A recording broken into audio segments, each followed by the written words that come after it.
ஜியாக்கி நீ உனக்கு என்னாச்சு ஜியாக்கி?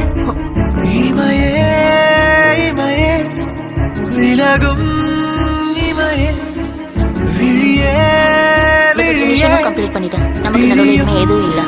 விழியே எது நீ உணர்ச்சி ஃபீலிங்ஸ் அனுபவிக்கிறானே. ரெண்டு பேர் லவ்ல இருந்தா ஒன்றா இருக்கணும்னு எந்த அவசியமா இல்லை. அவகிட்ட கேட்க மாட்டேன். என்ன ஞாபகம் வச்சுக்க சொல்லு. பாதை மீது வீசுமா இதயம் பேசுகின்ற வார்த்தை காதில் கேட்குமா நீ என்ன அடிமை